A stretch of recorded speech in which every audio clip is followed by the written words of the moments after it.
I think that science itself is the most revolutionary form of knowledge there is. Science doesn't need improving, you don't need to tinker with it. You've just got to be consistent and carry on being scientific even when it's difficult.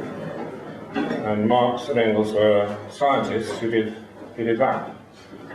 The bourgeoisie can't do that. They can be sort of scientific in bits and bobs about the external world, but as soon as it gets to society, of course they can't be scientific. In order to be scientific about society, you've got to, in a sense, stand outside this society. And that's why it's so essential to be part of the organised working class, actively fighting against this society. You cannot be scientific about capitalism if you're part of the problem. Why is this topic about human origins and primitive communism, why are we even talking about it? Maybe it's not the main thing. I actually think the main thing is what I've just said. The main thing is that we are scientists. And the main thing is to put the big picture together. It's to integrate the natural sciences with the arts and humanities and to be, if you like, conscious. We need to put the current crisis of capitalism, we need to put recent history in its proper context. And the overall context, of course, is the history of the universe, from the Big Bang onwards, the origin of life on this planet, the origin of human life, the evolution of life since human life emerged, the origin of class society. We need to put the whole thing together. And if we can't do that, we simply won't be equipped for the task which faces us as communists. So it's not a minor thing, it's the main thing, it's putting the big picture together. I'm not going to say that the particular bit I focus on is necessarily the main thing, but if we don't focus on what it means to be human and how we got to be human and all that stuff, then there's a huge gap. And in fact what's going to happen is that the natural sciences and the social and human sciences won't be connected, because we won't know how nature turned into humanity and culture, because that middle bit won't be there. And if you read Marx's early writings, actually they're all on that subject. Nearly all Marx's early writings are on that very subject. In a way they're anthropology. They're about what it means to be human, what consciousness is, what labour is. And although Marx ended up exploring capitalism in great detail with his Das Kapital, of course, as everybody knows, he didn't really mean, he didn't mean to make that the main emphasis. He wanted, as I just said, the big picture to be the main emphasis, and to the extent that it was possible for Engels to kind of finish some of the things which Marx left unfinished, Engels, of course, did his best. You should perhaps remember that in the last decade of Marx's life, poor man, he started learning Russian. Why did he start learning Russian? It's because at that time, in that period, the later part of the 19th century, some of the most exciting ethnography was done by Russian ethnographers. And Marx needed to keep abreast of it, and he thought he needed to learn Russian in order to understand the Russian Mir, this peasant commune, and in a sense, primitive communism. So, science. Science, I'll just quote Trotsky, because he put it pretty well really. Science is knowledge that endows us with power. The key bit there, of course, is us. To be science, it really has to be us in a pretty universalistic sense. The way I distinguish science from ideology is quite simple. If the knowledge gives certain people power but not others, it's ideology. So all kinds of different sorts of sexist and racist and crap bourgeois ideology might give certain people power. The reason it's not science is because it gives them power at the expense of the rest of us. If it's science, it's empowering, full stop. No matter who you are, you can be male, female, rich, poor, whatever it is, it's empowering to know, for example, that if you electrolyze water, it will give you 2 volumes of hydrogen to 1 of oxygen. Science is knowledge that gives us power. Us, meaning if you're human, you should get power from that form of knowledge.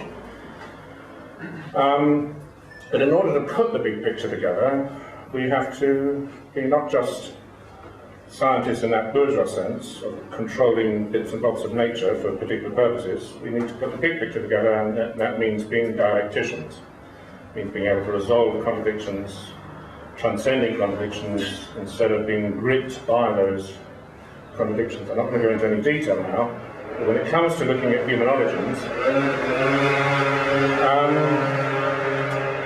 if you think that we humans are animals, and that's it, if you have a kind of standard Darwinian naked ape view that humans evolved and various things happen and got a bit more clever than other apes and brains got a bit bigger, but essentially we're animals,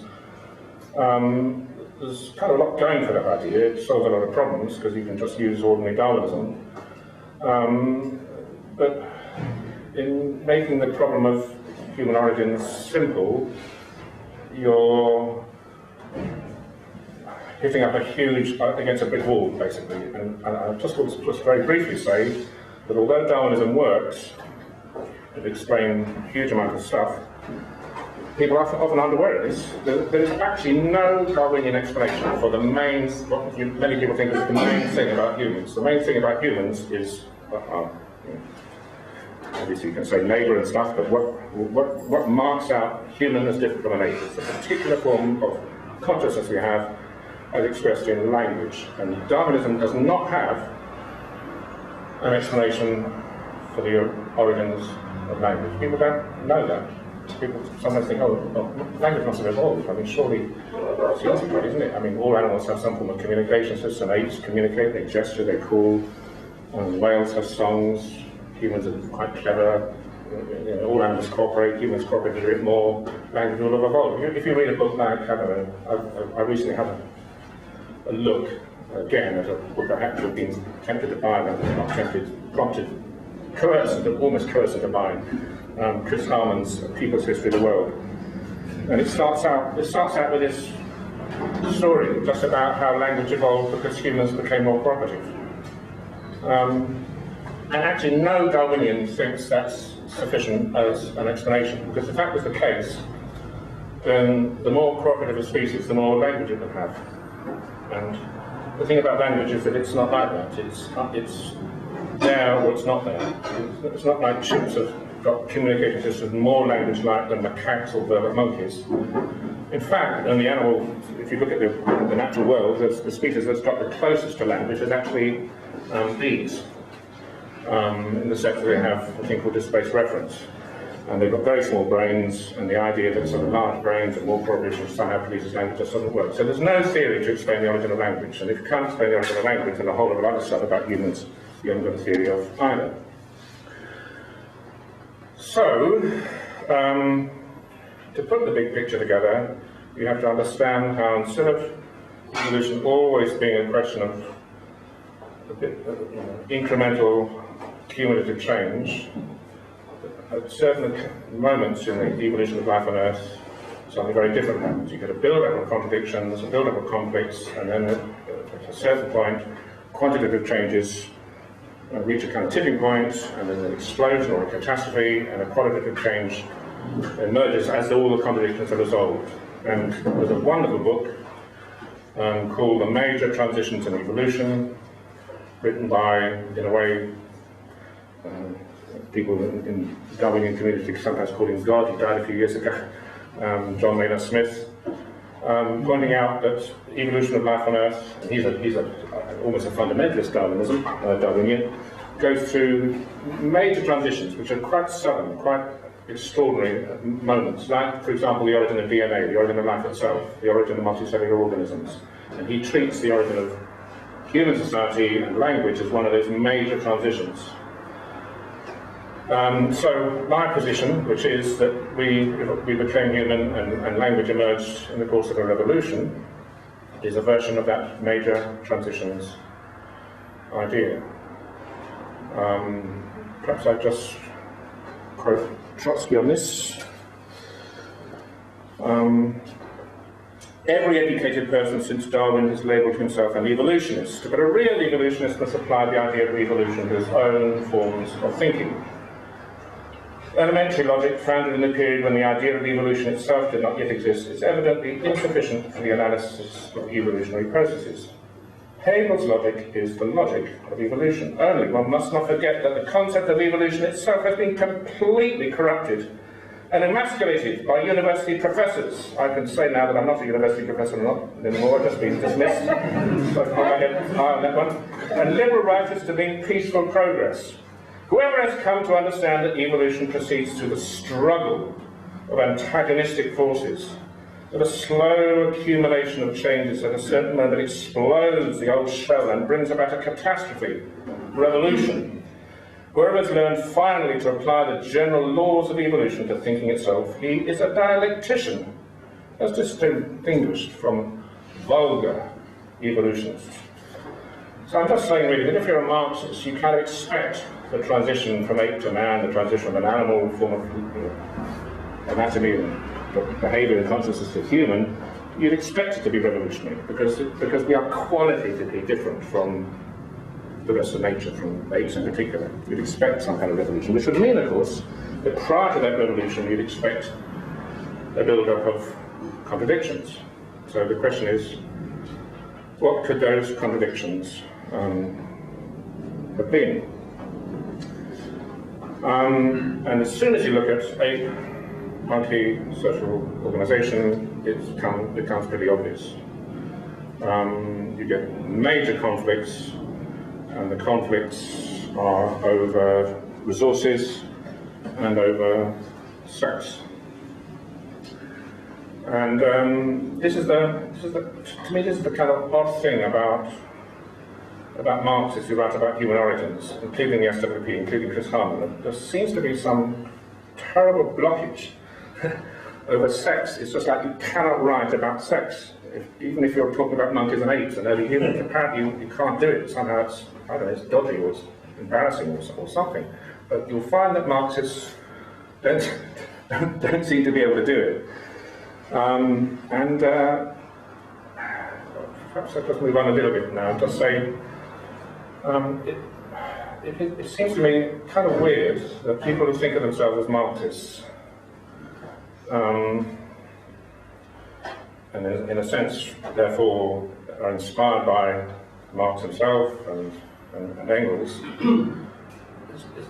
It's not just that they don't agree with Engels and Marx, because I mean, obviously, that would be legitimate. It could well be that Engels was wrong to think in terms of sexual conflict as a build-up of contradictions which led to the establishment of human society. And Engels could have been wrong to think of the matrilineal plan as the central institution of early society, primitive communism, if you like. And of course, if it turned out that Engels was wrong, because I've just said in advance, haven't I? I've just said you have to be scientists. You can't start out from political positions, and you can't say it must be right because Engels said it was right or Marx said it was right. And in fact, this is what Engels himself said on science: the more ruthlessly and disinterestedly science proceeds, the more it finds itself in harmony with the interests of the workers. In other words, we have to put science first, we have to be ruthless about that, we have to be disinterested, we can't keep on tailoring science to fit working class needs, we just go with the science, and that itself will be the most revolutionary thing we can do.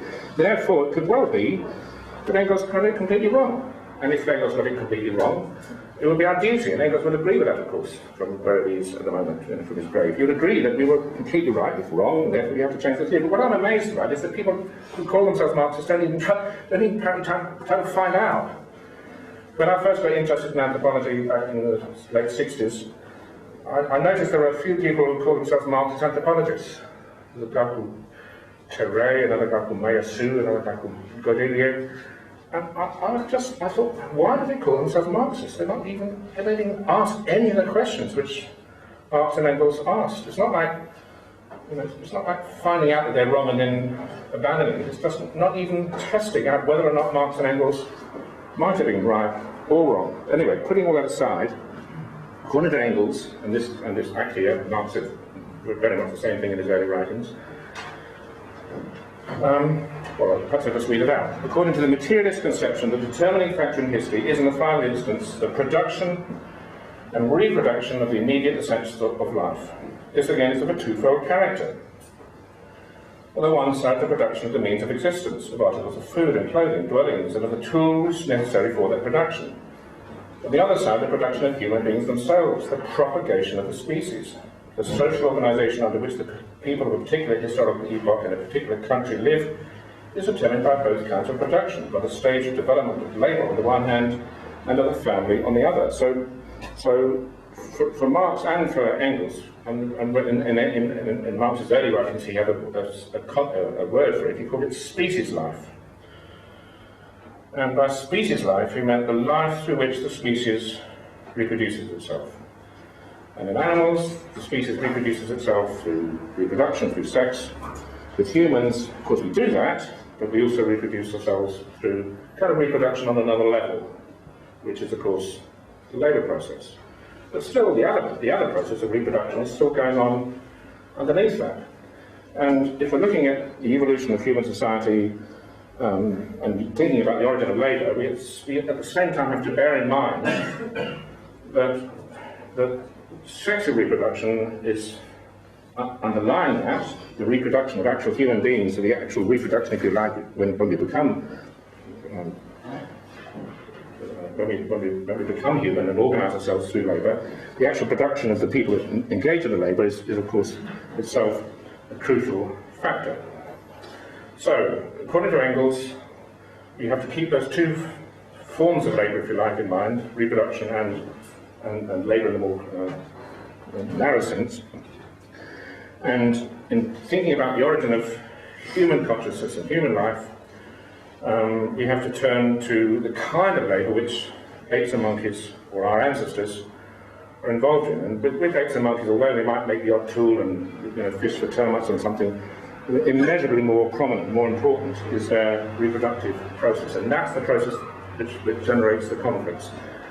There's a rather horrible book called Demonic Males, written by primatologist Richard Wrangham, which describes the kind of chaos which is produced within the chimpanzee society by the way in which the males from time to time go on the rampage. If there's, in a chimpanzee community, there's a female who's an estrus, the males get very, very excited about this, they all try to grab hold of her, they rampage around the place, terrible violence breaks out, the females kind of run for cover, quite often somebody gets killed, often a baby, not very pleasant. And I remember when I first read about that kind of thing, I began to realise how correct Engels was to see the male versus female opposition and conflict and contrast as in some way a premonition of, or analogous to, or kind of reminds you of another kind of conflict, namely class conflict. I'm sure all of you are familiar with Engels' little formulation where he writes in the Origin of the Family that the first form of class oppression is the oppression of the female by the male in monogamous marriage. When you read Engels, especially his introductions to the Origin of the Family, you'll see how much that idea of sex and class kind of in some ways converging informs all his thinking. And when I first became aware of what chimpanzee society is like, it just seemed to me kind of obvious. You've got the sex that does all the work, the sex that gets pregnant, that puts all the energy into pregnancy, breastfeeding the offspring, if you like, does all the work of reproducing the species.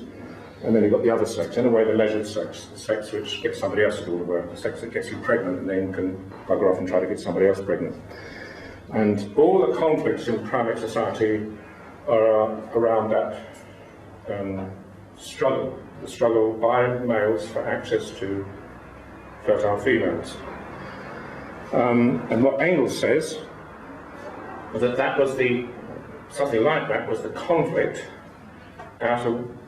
which built up and built up and built up and reached a point of contradictions where everything, if it didn't get resolved, would have led to extinction.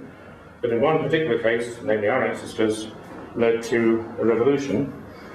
And according to Engels, the revolution established not just the equality of women and the solidarity of women, but in some respects the primacy of women in the matrilineal plan. And as I was mentioning earlier, when you look at today's Marxists, they just seem to be uninterested in that whole subject. It's as if they've accepted what bourgeois anthropology says, which is that this whole idea of the matrilineal plan as fundamental to early human kinship has all been disproved. And if you ask most Marxists, they'll say that. They'll say, yes, wasn't that disproved ages ago? Wasn't it disproved in the 20s and 30s? Well, why, of course it was disproved. It's all completely romantic nonsense about the matrilineal plan. So I'll just say that there's a book come out quite recently, Early Human Kinship, From Sex to Social Reproduction, published by the Royal Anthropological Institute. And it's got a chapter in it called Early Human Kinship as Matrilineal. Now, I admit this chapter was written by me. But the whole book more or less converges with the same basic argument. Early human kinship, by the way, was matrilineal. I'll come back to that at the end and give you the evidence for it. But by the way, the genetics completely confirms it. But early human kinship was matrilineal. Read the book. Not just my chapter, the other chapters as well, more or less converge around that argument. Early human kinship was matrilineal, just as Engels said. Edited by Nick Allen, Hilary Cullen, Robin Dunbar, and Wendy James. Yes, Camilla? Well, there's also Sarah Hurdy's great. There's another fantastic. What I'm doing here, I haven't got PowerPoint pictures, so I'm coming up with books, sort of maybe here. Early human kinship. Another maybe better book. Sarah Blaffer Hurdy, Mothers and Others. Sarah Hurdy, a major figure in Darwinian theory, wrote a wonderful book called Mother Nature, arguing, and again, this is kind of standard stuff now, anyone in the field knows that she's right, arguing that the crucial thing that distinguishes humans, not just hunter-gatherers, maybe hunter-gatherers especially, but humans in general, from apes is this, that an ape female, she will hold onto her baby, and she won't let anyone else have that baby, touch it. She's quite rightly, of course. I've just touched on a little bit about the kind of violence and conflict that goes on in a chimpanzee society. That female will hold onto her baby, won't let it go. With humans, the baby is so demanding, human babies are so slow to mature, so energetically demanding, such a burden that really a human mother couldn't possibly have coped if she had to look at. I mean, I know nowadays you're supposed to try and cope in a tower block, you'll hold maybe 2 or 3 babies and live there pretty much yourself. But maybe that's. But hunter-gatherers anyway. Hunter-gatherers, that doesn't happen, and the babies are shared around. The woman, of course, has to trust those other people, maybe her mother, her sisters, other relatives, including male kin. An enormous amount of trust goes into letting someone else, of course, hold your baby and look after your baby. But without that, what's called allocare, without that cooperative breeding, cooperative childcare, there's no way that the human female in the course of evolution could have afforded to give birth to such demanding babies. And this whole book, Mothers and Others, is about the evolution of what's called allocare, collective childcare, collective parenting, exactly as Engels wrote. And by the way, we've got an issue of the Radical Anthropology Journal coming out in a couple of months, should be out by October. Camilla's interviewing Sarah Hurdy, and it's quite nice, we haven't got the email, but Sarah Hurdy's agreeing that she got, only 15 years ago, she accepted the patrilocal band, patrilineal plan theory of early human kinship, which me and Camilla and our team were arguing against. And she's actually written us a little email saying, you lot got it right, and she's learned from us on that one. I mean, she kind of got there herself in some ways with to some extent grandmothering and allocare, but the idea of the matrilineal plan being the primary institution of early human society, she's now accepted. Not just because we've argued for it, because she's seen it kind of makes sense. Now, of course, again, you can say, all right, so what? The early human kinship was matrilineal. Does that matter too much? As I say, I don't think we should just agree with things because Engels sort wrote them at some point in the past, but still, it is interesting to what extent Engels thought that this was, in fact, crucial, was, in fact, important. He writes in The Origin of the Family, Tragic Public in the State, the rediscovery of the original mother right plan has the same significance for the history of primitive society as the theory of evolution has for biology, and Marx's theory of surplus value for political economy. It enabled Morgan to outline for the first time a history of the family. Clearly, this opens a new era in the treatment of the history of primitive society, and Engels goes so far as to state the mother right plan has become the pivot around which this entire science turns. I'm just saying Engels thought it was not just fairly important, but absolutely central, absolutely pivotal.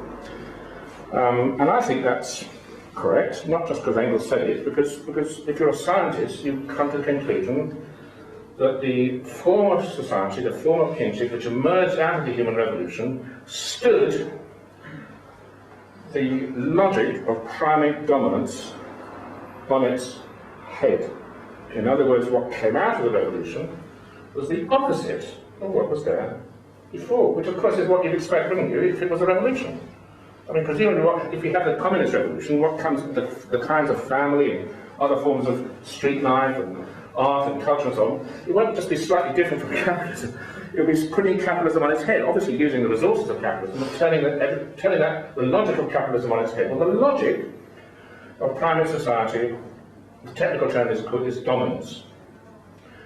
Dominance is defined as the ability to displace a rival from a valued spot. So there might be a place where you can get some food, there might be a place where there's a female, there might be a place where you can take shelter. If you can just go up to that place and elbow out whoever was there before, you've got dominance.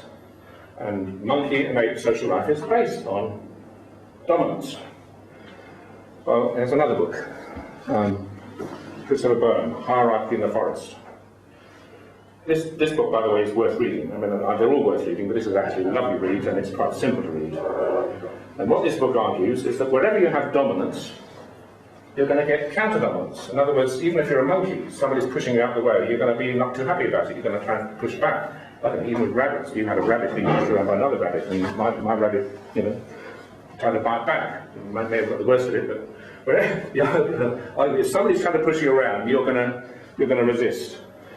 And what Byrne argues is that what's called counter-dominance is necessarily collective. If you've got a dominant chimp, a dominant gorilla, a dominant monkey, pushing, and usually a male of course, pushing others around, the ones who are getting pushed around in resisting are going to need each other. They're going to need more solidarity in mounting counter-dominance. And what this book argues is absolutely brilliant. He argues that at a certain point in the course of human evolution, counter-dominance arrived at a tipping point where it became what he calls reverse dominance. And now we're beginning to get to the subject of the talk, which is what we know about primitive communism and why we think we know it. That's a brilliant introduction. Because hunter-gatherers live by reverse dominance. Reverse dominance means there is something dominant, but it's the collective. So only the collective at the end of the day is dominant, and only the collective at the end of the day is allowed to use violence. So the only approved form of violence in a hunter-gatherer society is the violence which is used by the collective to deal with violence. So there's some guy, getting over-aggressive or something, he'll be laughed to scorn, he'll be teased. But if he carries on too much and gets too violent, maybe while he's asleep, somebody will come up and steal him, but they won't do that unless they know that the whole community is behind them. So counter-dominance culminates in reverse dominance, and where you have hunter-gatherer reverse dominance, everyone's striving, it's a kind of competitive system, but you're striving to prove how much you are being helpful to the collective. So when it comes to language, instead of keeping your secrets, you're trying to, in a way, show off what you know. And when it comes to hunting and various other things, you're demonstrating how generous you are, maybe how modest you are actually as well, because you're showing off how much you don't need to show off because you're such a good hunter. But everything's like the reverse of what goes on in a primate society. And at the end of the day, Boehm argues that this establishment of hunter-gatherer reverse dominance can only have come out of the revolution. And again, this is kind of this is a perfectly accepted book. I mean, I'm not saying everybody totally agrees with every detail. But the arguments which are going on now to find out how early human society did emerge are all gravitating around the idea of the elimination or minimizing of violence and competition, or increasing cooperation. But instead of just being more and more cooperation, people are seeing that the establishment of human levels of cooperation meant overthrowing something. And the thing which was overthrown was dominance, the dominance of individuals or sections using violence against everybody else. The one thing which is missing from this book is sex. Absolutely no sex in it whatsoever. He just treats monkeys and apes as sort of unisex creatures and humans as unisex creatures. Again, because as soon as you get into sex, I don't know, it seems to upset people, you know. But of course, as I said earlier, Engels wasn't worried about that and was very explicit about what must have gone on. Let me quote from Engels. He's talking about early human societies, how they must have evolved and emerged. And now he's looking at monkey and ape social systems to get some ideas of how early society before the transition to human society, what might have been going on. And he says, animal societies have to be sure of certain value in drawing conclusions regarding human societies, but only in a negative sense. As far as we have ascertained, the higher vertebrates know only two forms of the family, polygamy or the single pair. In both cases, only one adult male, this is Engels, by the way, only one husband is permissible. The jealousy of the male, representing both tie and limits of the family, brings the animal family into conflict with the horde. The horde, as the collective, the higher social form, is rendered impossible here, loosened there, or dissolved altogether during the mating season. At best, its continued development is hindered by the jealousy of the male. This alone suffices to prove that the animal family and primitive human society are incompatible things. The primitive man, working his way up out of the animal stage, knew either no family whatsoever, or at the most knew a family that is non-existent among animals. So what he's saying is, instead of doing what the Darwinians do, most of the kind of traditional Darwinians, they look at monkey and ape society to see intimations of human society. And what Engels is doing, he said, no, don't do that. What we're looking for is the negation of human society, because human society emerged out of the consistent negation of what was there previously. And then he just goes on more or less what the same thing as I'm advocating here. For evolution out of the animal stage, for the accomplishment of the greatest advance known to nature, an additional element was needed. The replacement of the individual's inadequate power of defence by the united strength and joint effort of the horde. So he's saying that the jealousy of the male prevents that collective from, the sexual jealousy prevents that collective from emerging. That jealousy had to be transcended, broken, prevented. Mutual toleration among the adult males, freedom from jealousy, was the first condition for the building of those large and enduring groups in the midst of which alone the transition from animal to man could be achieved. And indeed, what do we find is the oldest, most primitive form of the family, of which undeniable evidence can be found in history, which even today can be studied here and there, group marriage, the form in which whole groups of men and whole groups of women belong to one another, and which leaves but little scope for jealousy. And again, people's hair stands on end if you think about group marriage. And Engels says, especially that in the West, people think group marriage, and suddenly they're thinking of a brothel. And clearly the thought of the brothel is the thing which stops people even conceptualizing that group marriage could be a very civilized way of living. I mean, I don't know what you feel here. Maybe you feel scared about the concept of group marriage. Group marriage is about a legal contract. It doesn't mean everyone's piling in and having sex with everybody else. It means there's a group of men over here, and over there a group of women, and legally, all the men over here, legally, like jurily, would call those women over there my wife. Obviously, whether you have sex with them is up to the people concerned to work out how they feel about those things. But the actual legal contract is between one group and another group. And actually, that is what happens. That is what happens with hunter-gatherers. There is what's called classificatory kinship. A whole lot of women would be called my wife. A whole lot of men by women would be called my husband. You don't have to go through a big ceremony to start having sex. You just, if you feel like it, you start doing it. The contracts are built around a completely different theme. You have initiation rights. Hunter-gatherers don't have weddings. And again, in this book, this early human kinship, all that's absolutely clear. The idea of private individual marriage is a very recent development. It isn't what hunter-gatherers do. As I say, the actual sexual relationships may be up to a point fairly intimate and private, but every now and again what happens with hunter-gatherers, certainly what happens over large parts of Australia, is when you thank you, we've got 10 minutes more, as soon as you get the chance, this is, I'll just give you a little example from Western Australia, Western Island land and probably north of Australia.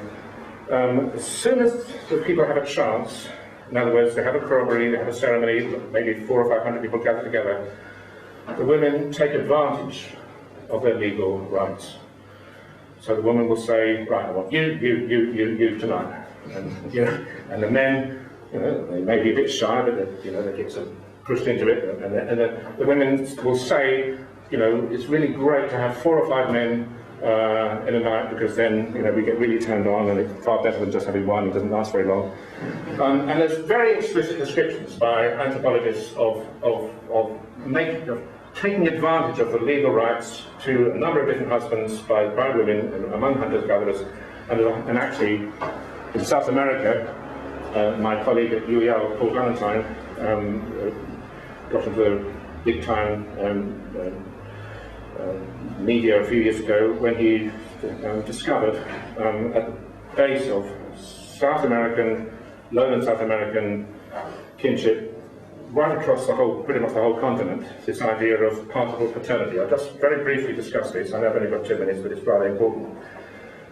What happens with the Canela, the Cachanawa, and many other South American, Native American groups is that a woman will believe that a baby will do best if it's got lots of dads.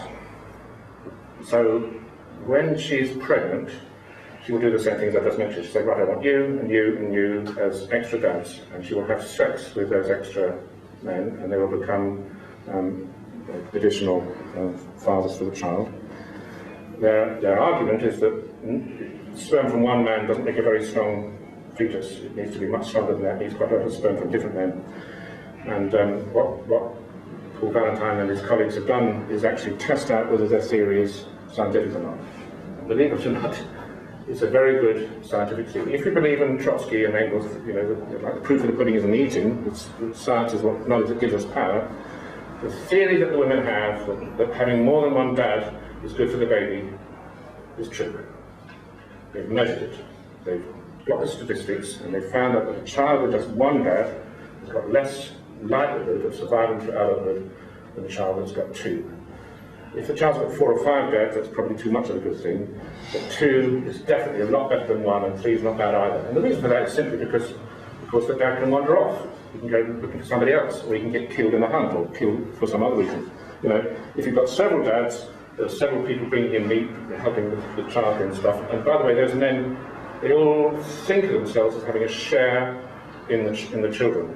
And of course, the different men will have a share in quite a number of different children. Again, that works perfectly. That fits very, very accurately with the terminology, where the child will call a number of different men my dad. A number of different men will be tolerant of each other's children. And it's exactly what Engels is saying, isn't it? Because Engels was saying that for us to get out of that primate system where one male is jealously guarding his female and his offspring, you need, for human society to emerge, you needed to have mutual toleration between the males. Exactly what's been described as the basic underlying system in South America, if Engels was able to read that, I'm sure he'd be very pleased. He'd feel completely vindicated. How much time have we got now? 5 minutes. Okay.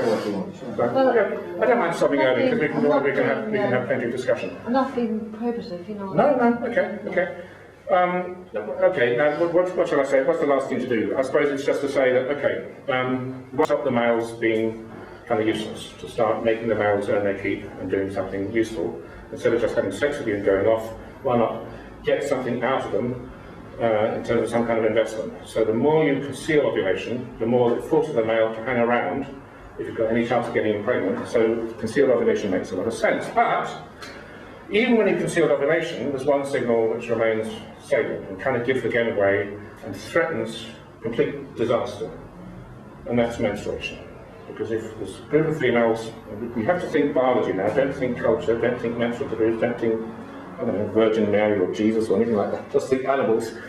You've got a population of females, most of them pregnant, and the males, kind of animals, and they're trying to get the females who can be got pregnant. Those males are going to aim at any female who's giving some sign that she's cycling. So the males are going to pile in on the female known to be going through the menstrual cycle. And that will be at the expense of the other females. It'll be complete chaos and so on. So somehow, that very late in evolution, that problem had to be dealt with. And the way it was dealt with was through the use of cosmetics. If every time a female menstruates, all the other females grab hold of her, get her under control, put her under supervision, bond with her, and then everybody plates up with brilliant red cosmetics as if, okay, all of us females are all fertile. If you want one of us, grab all of us and bring meat for all of us.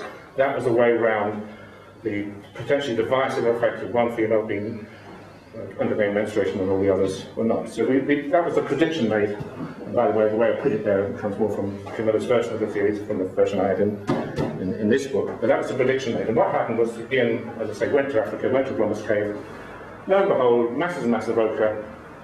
Some of it with lovely designs on, and the ochre pieces were all carefully shaped like pieces of lipstick, clearly designed with the intention of making a sharp outline of colour on some surface, and you see the surface is the human body. So rethinking the human revolution is all about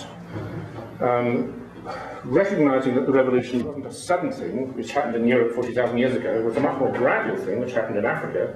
But of course, because it's more gradual, and there has been a school of thought which is trying to get rid of the revolution altogether. There's actually a chapter in this book called Down with the Revolution. So it is a school of thought which is trying to say, because the revolution was in the Upper Paleolithic, and because it happened in Africa a lot earlier, and because it was a bit more of a gradual thing, maybe it wasn't a revolution at all. The arguments mostly in this book are that it was a revolution, but of course it wasn't a sudden thing, it wouldn't have happened overnight, and of course there would have been a build-up, and of course for the new revolutionary social order, based on the matrilineal plan to become stable, would have taken a long time. When it did become stable, of course, what happened was a fairly sudden movement of modern humans out of Africa and across the globe. Why is all this important? I've started out with the idea that we need to put science first. I then said that putting science first means putting the big picture together, which the bourgeoisie can't do, because they're part of the problem. And as soon as you start asking questions about why they've got their power and whether it's legitimate and all that stuff, of course they'll clamp down on extending science into that domain. We can do it if we're Marxists, because we stand outside society that's currently organised. The dialectic is the method you have to use to put the big picture together, to solve all the different contradictions. But the dialectic is the last point I want to make. The dialectic goes a little bit more than just saying change happens through the build-up of contradictions and then the resolution of those contradictions. It's also saying that because change happens that way, there's a logic where, in a sense, the overall shape of evolutionary change isn't a straight line, and it's much better to think in terms of a spiral. And if it's a spiral, it means that every now and again, where you started, except on a higher level. Now, some people think of that as kind of maybe some kind of analogy. Maybe communism of the future will be a little bit like primitive communism. Maybe we can learn some things from hunter-gatherers to teach us what communism in the future will be like. And I don't see it that way. I see the dialectic as deep. It's the underlying logic of evolutionary change, as Trotsky said. So the establishment of communism will be, if that's accepted, a repeat on a higher level of the revolution which made us human. And we can today discuss with hunter-gatherers, find out how they look after kids, find out how they communicate, how they manage the landscape, and we can actually learn from them about future communism. In other words, although the technology is different, the social logic of future communism will be egalitarian and reverse dominance in essentially the same way that hunter-gatherers maintain egalitarianism and reverse dominance. And more than that actually getting to communism, and this is the extra step which Engels takes but maybe doesn't elaborate fully, actually getting to communism will be a revolution that in a sense we've won already. I firmly believe that the dialectic is deep, and that the best way to know in detail how the revolution is going to be won is to understand the whole picture, to put it all together, not as Engels and Marx were trying to do, but to understand in particular that in a sense we've already won the revolution. The fact that we're here in this room, the fact that we've got language, we can talk to each other, the fact that all of us can see each other, ourselves as others see us, the fact that we've got self-consciousness, all those things prove that the revolution worked.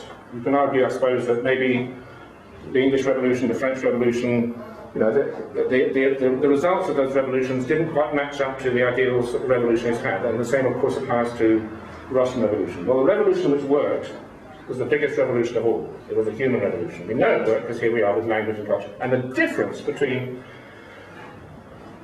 how we were as early hunter-gatherers compared with how we were before the revolution was a massive qualitative difference. And when we win the communist revolution, using the same logic, we will be as different from the way we are today under capitalism as the first fully human creatures were from the animals that they had been before they managed to win the revolution.